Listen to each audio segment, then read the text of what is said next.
Welcome back again. This is going to be our third video where we take a look at this L-shaped object. I'm sure you're getting sick of it by now, but this will be the last time we model it up. So on my screen right now, I have got the subtractive model. I'm going to go home one more time. We're going to start a new part. And this time I'm going to show you one more method for getting this done. I'm going to let you decide which was the easiest method, which was the most efficient method. We're actually going to discuss that in class in a little bit. But what we're going to do this time is in our sketch, we're going to sketch the profile of this object, right? So kind of the purple front face that we assigned to it earlier in class. And then we're just going to extrude the whole thing to a depth of 1.5 inches. So this would be kind of like the outlining method, I guess. It's not an official method, but it's something you might find yourself doing with some of your parts. So again, we'll jump back into Inventor. We're going to start a 2D sketch. And this time I'm going to sketch on the XY plane just because I'm modeling the front of my object. And in my mind, the front of my object should be on the XY plane. Up to this point, I've been grabbing the rectangle tool a bunch. We're going to take the line tool this time and use it to draw this object. So I'm going to grab the line tool. I'm going to start at my origin by clicking once. And this time you'll notice I can drag out my line. And I've got still two numbers that I can enter in, two dialog boxes I can tab between. The one that's highlighted in blue right now is the degree I want this line to go at. Our object has all 90-degree corners, so I'm going to have 0 degree. I'm going to have 90 degree in here for most of my numbers. If I tab over, this would be the length of this line.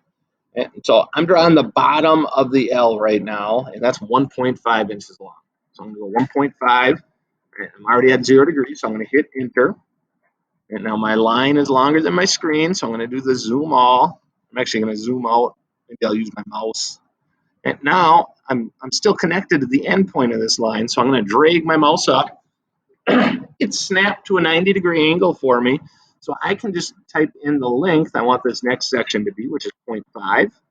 Okay, now I'm going to drag my line back this way. Again, it's snapped to a 90-degree angle. I want a 1-inch long line, so I'm going to hit enter. I'm going to drag my line up now. This one should be 1.5 inches long. I'll hit enter. And now I'm going to come back this direction, 0.5.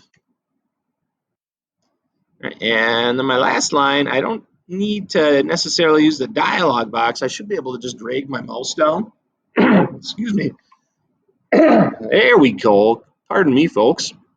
I should be able to just drag my mouse down until my cursor turns green and it snaps to the end point of my initial line. Then I'll hit enter. Oops. And for some reason, it didn't draw a line.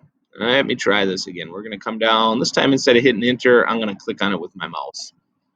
So now I can look at this. I can confirm all the lines are the shape I want.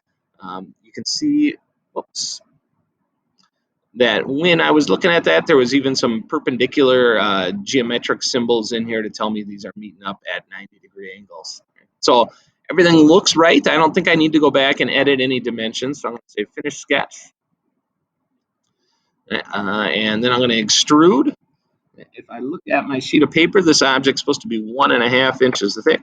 Right, so I'll type in 1.5, and I can hit enter.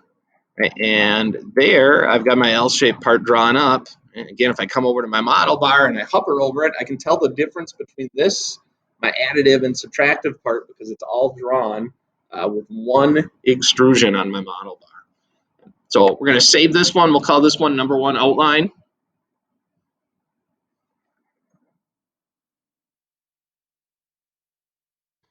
And when you finish this, I'd like you to, again, show it to me so I can get you checked off in the grade book for it. If you're having difficulties, ask questions so I can help you out.